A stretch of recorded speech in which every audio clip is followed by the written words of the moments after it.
సంగం మండల కేంద్రంలోని శ్రీ కామాక్షి దేవి సమేత సంగమేశ్వర స్వామి ఆలయంలో బ్రహ్మోత్సవాల సందర్భంగా సంగమేశ్వర స్వామి రథోత్సవం అత్యంత వైభవంగా నిర్వహించారు.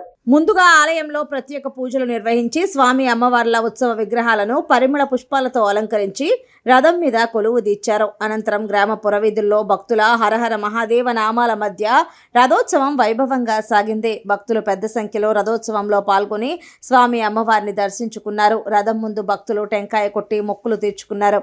భక్తులు స్వామి అమ్మవారిని దర్శించుకుని తీర్థ ప్రసాదాలు స్వీకరించారు. రథోత్సవంలో ఎటువంటి అవాంఛనీయ సంఘటనలు చోటు చేసుకోకుండా సిఐ రవి నాయక్, ఎస్ఐ నాగార్జున రెడ్డి బందోబస్తు ఏర్పాటు చేసి దగ్గరుండి పర్యవేక్షించారు. ఈ రథోత్సవానికి కోటు దయాకర్ రెడ్డి, కోటు కరుణాకర్ రెడ్డి కుటుంబ సభ్యులు ఉభయకర్తలుగా వ్యవహరించారు.